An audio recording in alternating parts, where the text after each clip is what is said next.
Hi, Larry Castle here with Ken Brown for episode 62 of That's a Good Question. What about Afghanistan, the Kraken lawyers, and the January 6th investigation?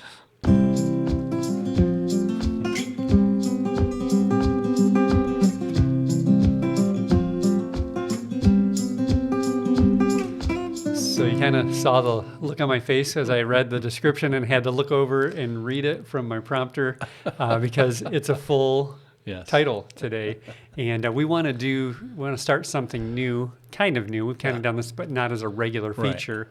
Right. And we want to plan to do this at least once a month, maybe more often as events warrant. But and that is to offer what we hope is a biblical perspective on current events. And so to put it generically, each week or each month we'll take a week and be asking, how should I view the latest news from a biblical perspective? So Pastor Ken, this week there have been several items in the news. There always are. Yes. One of this week's items is the release the Kraken lawyers, and I know. If it weren't so disgraceful, I guess, it would be humorous, and it's hard not to laugh at that. But these are the lawyers who made the claim in court about election fraud, that they later then said to the court when they had to defend the statements because they were actually on trial, as it were. They said no reasonable person would have taken those seriously. It was hyperbole. Yeah.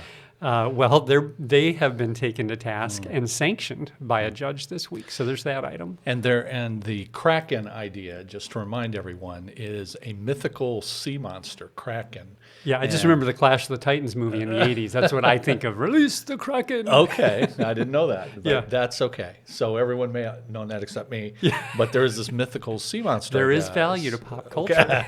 Context. So one of the lawyers who's being sanctioned now and really being taken to task, Sidney Powell, said that we're going to release the Kraken and we're going to show you all this evidence and proof that we have. It was very exciting. Everybody was very excited about that. Didn't happen. Still waiting. Yeah.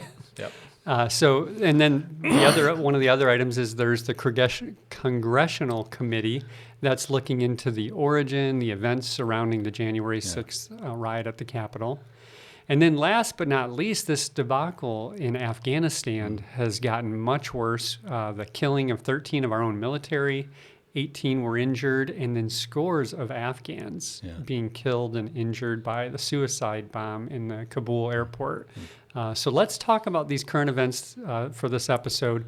And our goal is focusing on the biblical principles that might be brought to bear on how we think about them. Right.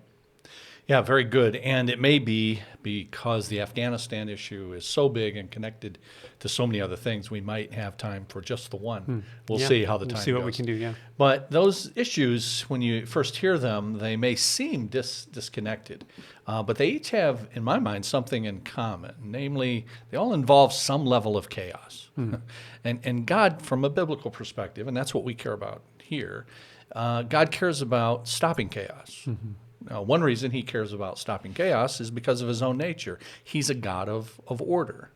Our viewers may recall that the argument against out-of-control so-called manifestations of the Spirit, if you go to 1 Corinthians chapter 14, Paul, who wrote that, says one reason you shouldn't have people all talking at the same time and people talking in languages that nobody understands is, quote, God is not a God of disorder. So this is part of his nature, that he is a God of order. So that one principle, if followed, would have eliminated much of what I saw happen in church when I was a kid, because many of you know I was raised as a Pentecostal.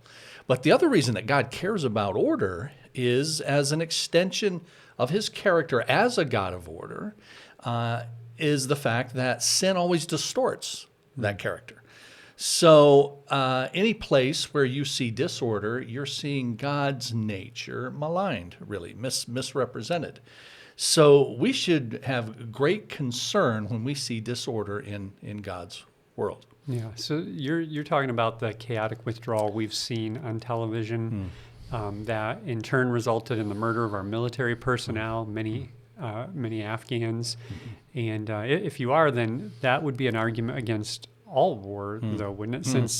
Since we know that war is messy and chaotic, and you think of the saying about plans, military plans. They're just, as soon as there's the first artillery fire, they're out the window.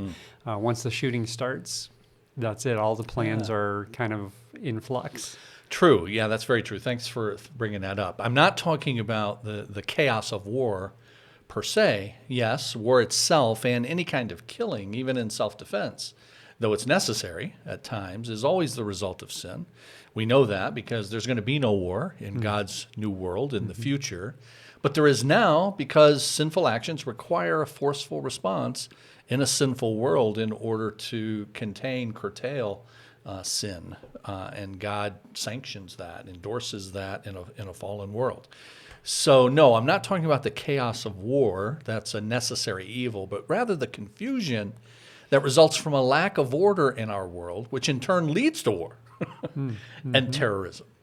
When someone is in charge, then there's an enforcer on the block, so to speak, and it keeps misadventures to a minimum. When no one is enforcing the rule of law, then there's a vacuum that's created, and some are going to vie to fill that as they fight, as they jostle, as they kill for turf. The suicide bomb yesterday, we're told, was set by a group called ISIS-K.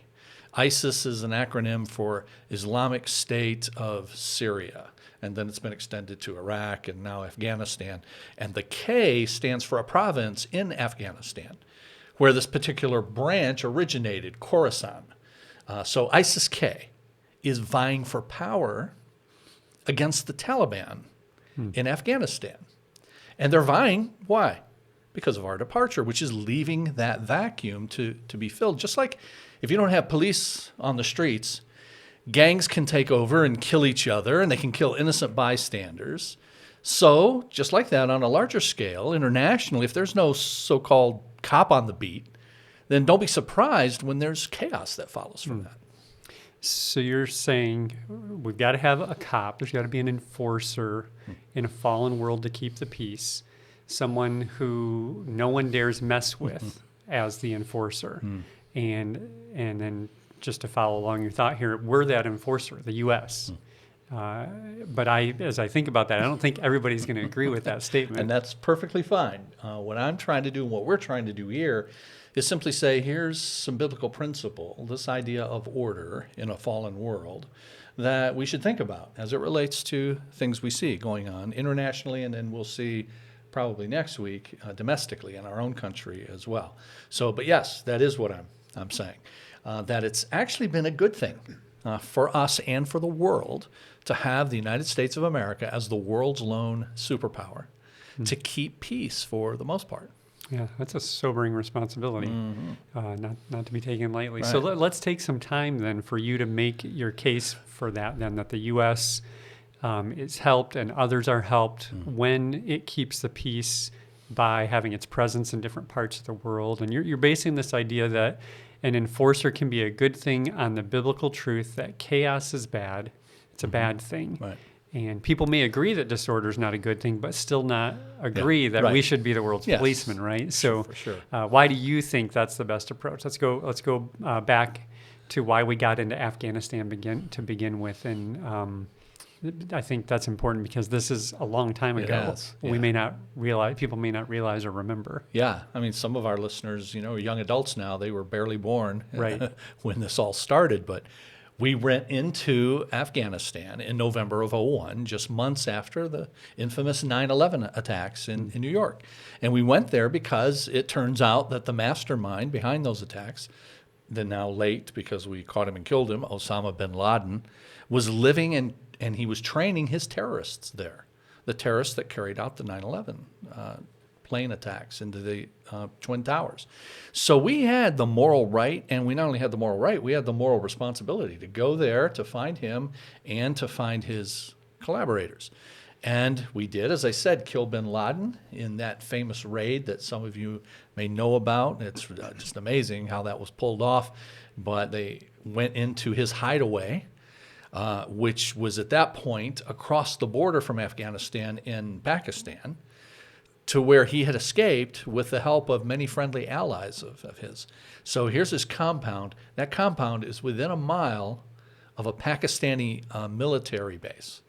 And we went in at night stealthily without even informing the Pakistanis, because honestly, we couldn't trust them not to tip him off. And they're supposed to be an ally of ours. That's how tenuous things are, right? So that was 2011, though, that we did that. That was 10 years after 9/11 in 2001. And we stayed. Took 10 years to track him down. We stayed to keep Afghanistan from becoming a training ground for still more terrorists.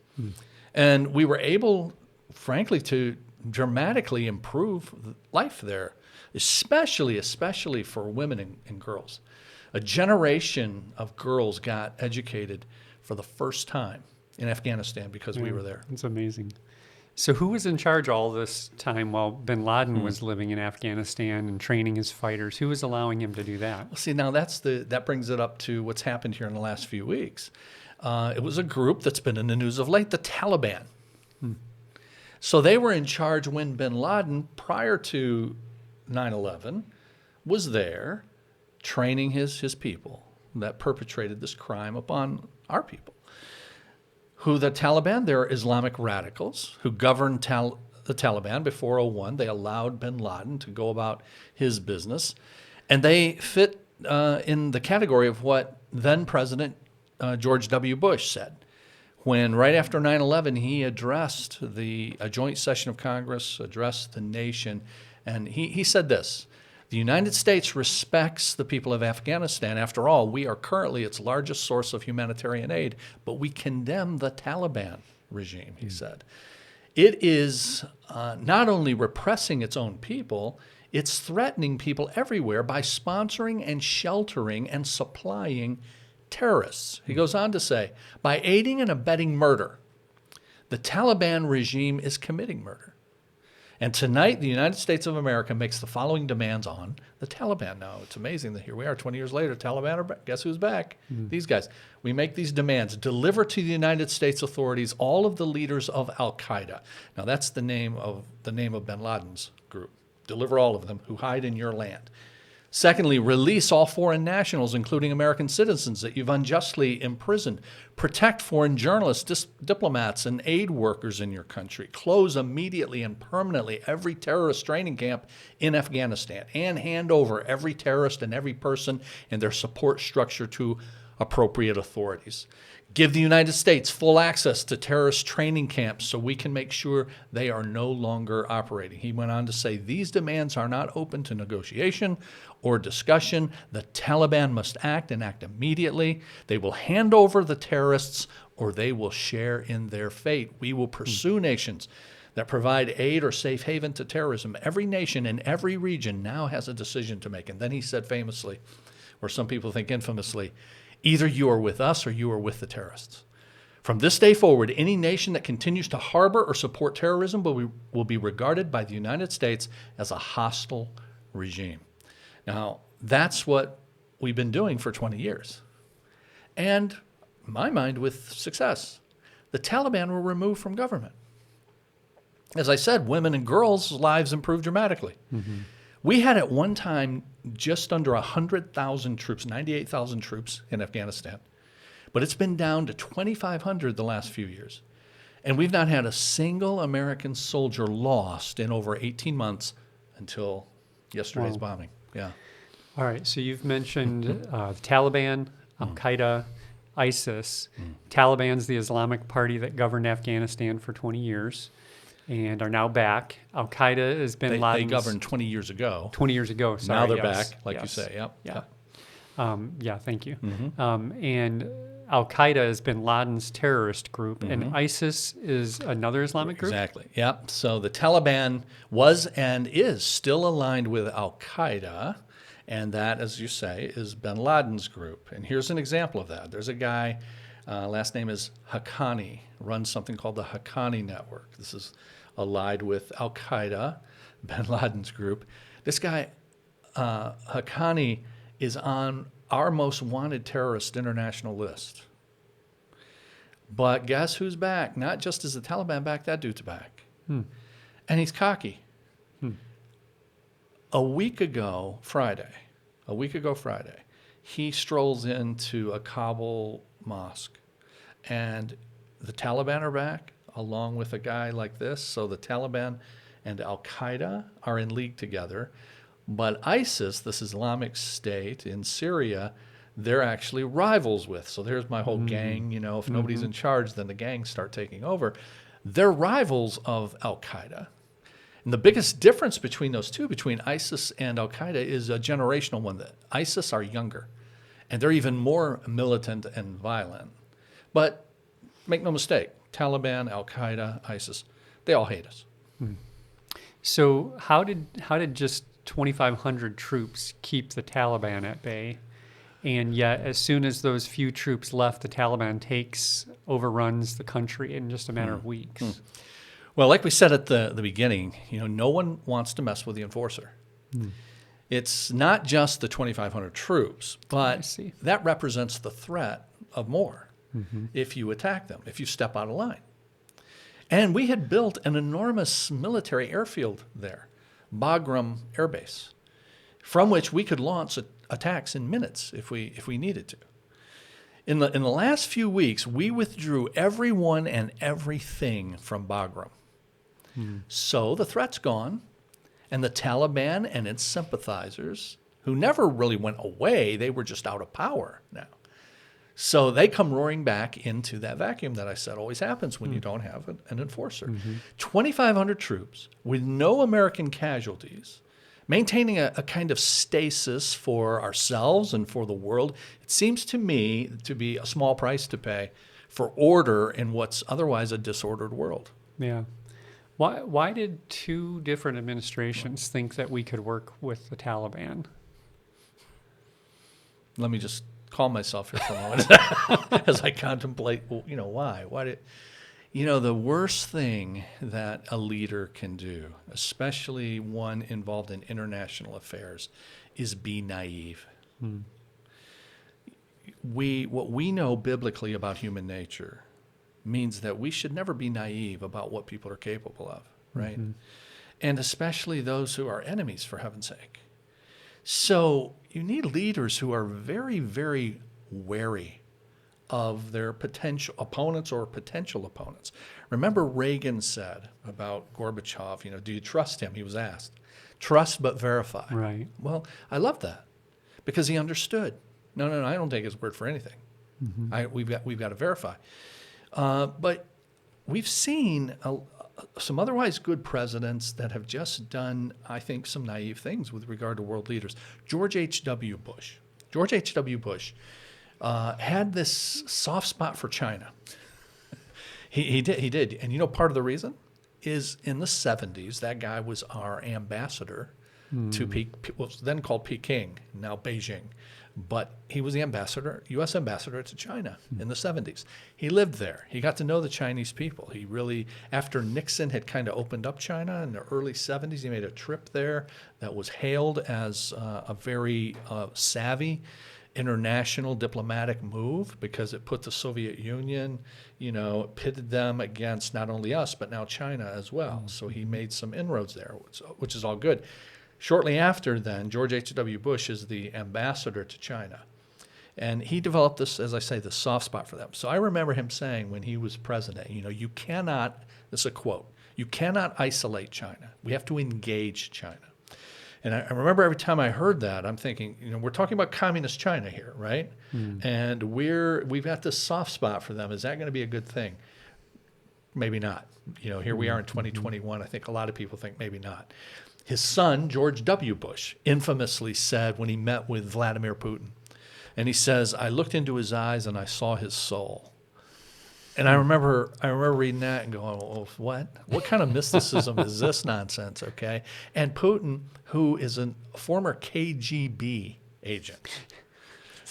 So I could just imagine on Putin's side him going, he thinks he saw my soul. Yeah, and I don't have one. I mean, that guy, KGB and KGB, agent too. He had to love hearing that kind of naivete, all right? Then you got, President Trump. He goes over to North Korea. He's with Kim Jong-un, and he gives that guy the prestige of having an American president for the first time come to North Korea. and meets with him. And then Trump says, I've solved peace. I've brought peace to the Korean Peninsula by being there for a couple of hours with this guy. You talk about naive. And of course, none of that ended up happening. And then bring it forward to the Taliban. Now, both Trump and Biden, naive with regard to the Taliban. Now, going back to the last administration with President Trump, just look this up if you don't believe me, folks, but President Trump wanted to host the Taliban at Camp David. And Secretary of State Mike Pompeo, who wants to be president in 2024, by the way, he met with the Taliban in anticipation of our withdrawal, which is something President Bush wanted. And he said they've changed. They're better than they were. And they had set May 1st of this year for the withdrawal. Well, they lost the election. Biden's the president. He moves it from May 1st to August 31st, which is upon us now. But both Biden and Trump wanted exactly the same thing. We need to get out of Afghanistan. You said earlier that exactly what Bush wanted. Did you mean what Trump wanted? Did I say Bush? Yeah, I'm sorry. Yeah. Exactly. I thought that's what you meant, but I just wanted to interject that because there's a bunch of people at home going, okay, what? I'm lost in the crowds here. Yeah. And Biden and Trump wanted the same thing.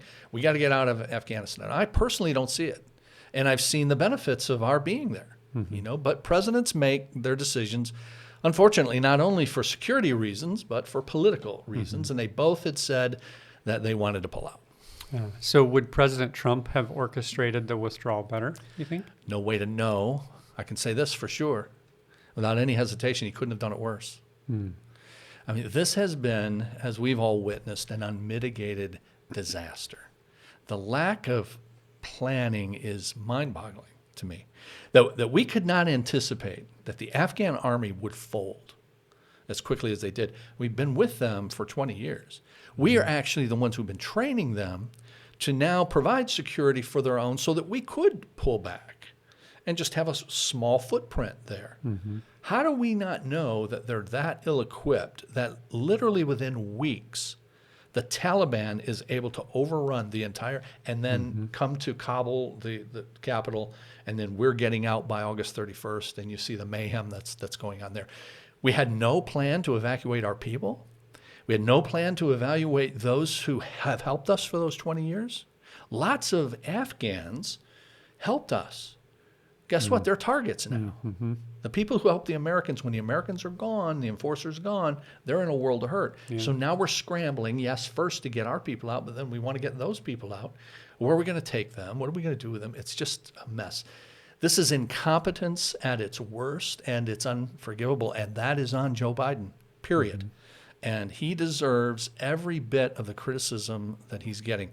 In my mind, this is his Jimmy Carter moment in the summer of 1980.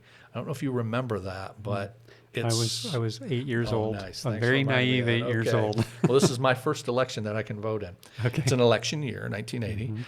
I graduated from high school that year. He's running against Ronald Reagan. And you may recall, though, that we had at the time hostages in Iran. And this is killing Carter in the polls, along with the economy being in the tank as well. But he needs to do something bold, because every night on television, people are seeing our hostages blindfolded and being, moved around by these Iranian terrorists. And so he's got to do something, or he's going to lose the election. And so he tries this dramatic rescue, and they send these helicopters into the desert, and they're going to try to get in and get these 52 hostages out of there. 2 of the 3 helicopters run into each other. Oh, wow. Crash. Some of our guys are killed, and this becomes a PR boon for the Iranian hostage takers. And there's no chance that Carter's going to be reelected as president at that point. But now this could be the same kind of thing for Joe Biden. Just looking at it politically, Biden does one great advantage. That happened just a few months before the election, what I just described with Carter. This is happening in Biden's first year. So he may have time to recover. People have short memories, depending on what happens going forward with that. Or it could be an albatross around his neck for his entire presidency. We'll see. But what he's trying to do is change the subject from the chaotic withdrawal to the decision to withdraw itself. If you notice, every time he gets in front of the camera now, he says, I stand behind my decision. This is the right decision to get out and all of that. Well, most people aren't really going after that. You know, I personally think withdrawal is a bad idea, but many people support it. So if you're going to do it, at least do it right. Yeah, I was right? just going to say, you could be right about that and still not do a good job at it. Yeah, exactly. Yeah. So, I think this was a professor I had in college who said this. I have no idea where he got this idea, and I'm sure it's apocryphal. But he says, Attila the Hun, he was joking around. This guy was funny, and he says Attila the Hun is famous for a lot of reasons. He's plundered. He had the Huns were known for their cruelty, and they would go in and plunder and all that. But he says, for a long time they would burn and plunder. And Attila came along and said, why don't we plunder and then burn? We'll do better that way. That's a sleek nuance, but I can see the difference. Let's plunder and burn, and let's get our stuff, and then we'll burn what's left over. The point is, order matters, and Biden is now claiming that they knew all along that this was going to be chaotic, and we knew that, hey, this kind of thing, withdrawing from a place and getting all these people out and getting some equipment out and all of that was going to be messy. But he can't do that. He can't get away with that, because just a few weeks ago he says this will not be like Saigon in 1975. Now, Saigon is in South Vietnam.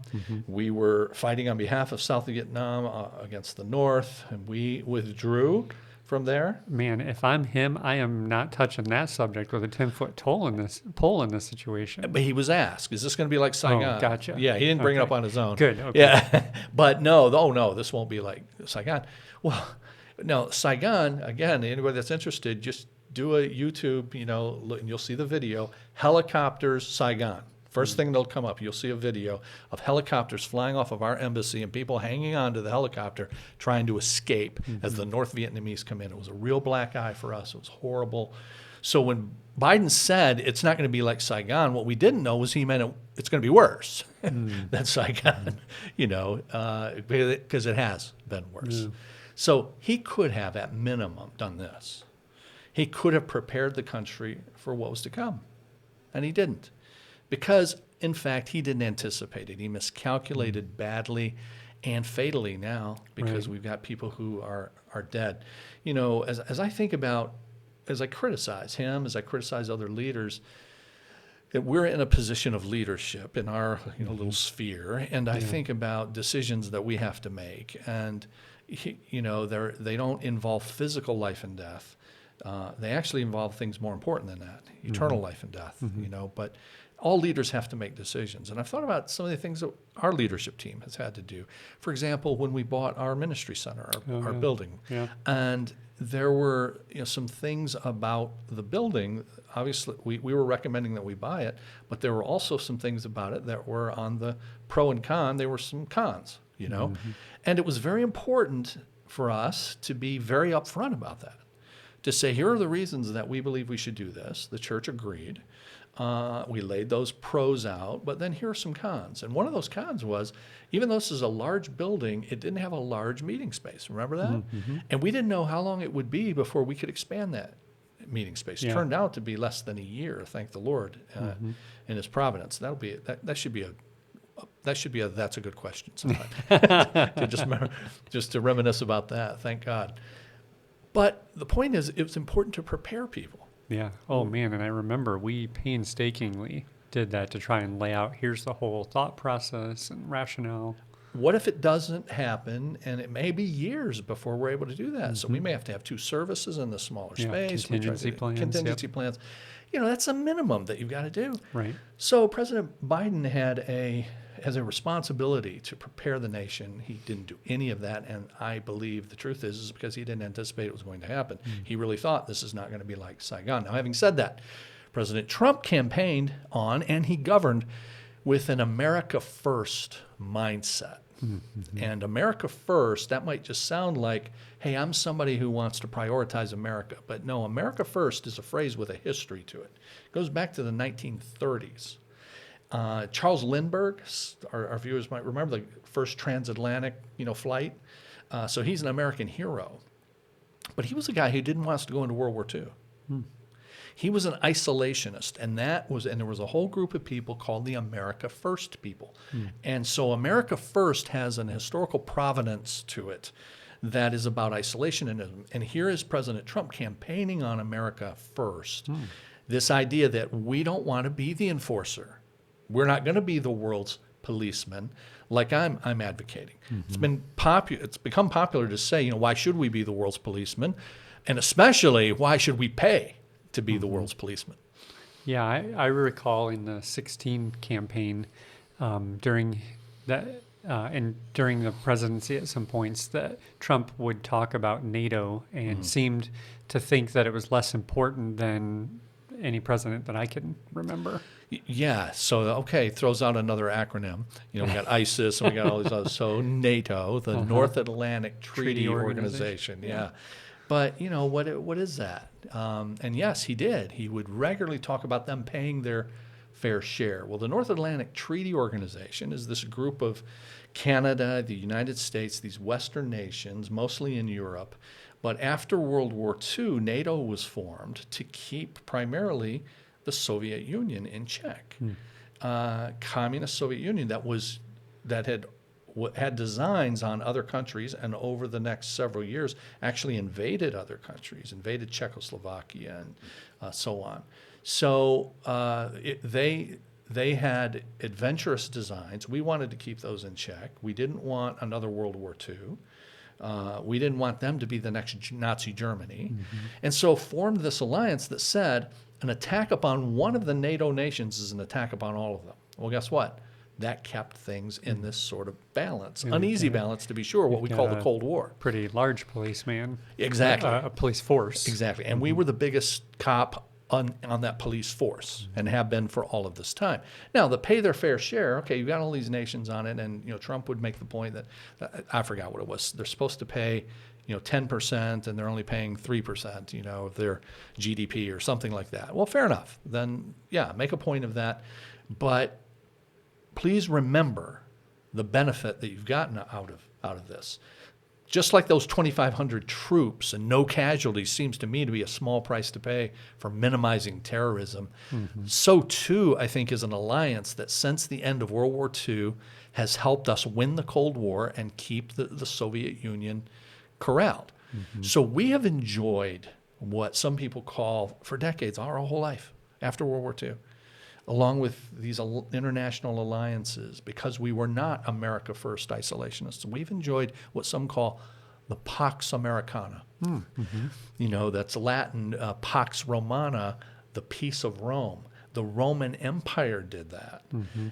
And America has been the strongest nation in the world since World War II. And we've been able to keep this relative peace around the world because of that, and certainly peace for us. And so to me, it has been a good thing. After the Soviet Union fell, and it fell partly because we were so resolute in keeping the alliance together and keeping the pressure on them. So the Soviet Union falls, it breaks up. These nations that had been under the control of Moscow are no longer under the control of Moscow. And that all happened during the presidency of George H.W. Bush. And I remember he would talk about, and lots of foreign policy advisors would talk about the peace dividend. What do we do now with the peace dividend? Because we have had all of these decades of the Cold War being at the center, and we've had to spend a lot of money on that. Now we've got this peace dividend. What do we do with it? And what do we do now that we are the sole superpower? And there were lots of hopes for how that would go. Now, that was in the late 80s, so it's been about 30 years ago, a little over 30 years ago now. But here we are, just under 30 years, and we're talking about breaking that up and not playing that role anymore. I'm making the case that I think from a biblical standpoint, knowing what we know about fallen humanity, that having an enforcer is a good thing to keep chaos from ensuing. And if you don't have that, like we've had for all of these decades, then you don't know what that's going to be replaced with. Yeah, and I'm just thinking, we're not even addressing whether or not there are things that can be improved about that model. Yeah, I mean, course. maybe there might be Totally. bad side effects, things that could be affected, and we don't have time to get into that today. Right. But you're just saying to say, clean break, do away with that model is frivolous and foolhardy. Exactly. Because it's brought so much benefit. That's right. And the same thing on a domestic level, but we probably don't have time. I think that probably covers it for today. Yeah. So, I think that as you predicted at the beginning of this episode, the Kraken lawyers and the January 6th Commission will have to wait. If we have a chance in a future episode, we can cover that. Hope this has been helpful to you. If you don't already, subscribe to our YouTube channel and hit the notification bell so you know when our new episodes come out. At this present time, that's every Saturday at 2 p.m. And we thank you for joining us for this episode, and we'll see you next time. If you have a question you'd like us to consider, you can send that in to our email address, info@cbctrenton.com, or text it to us at 97000.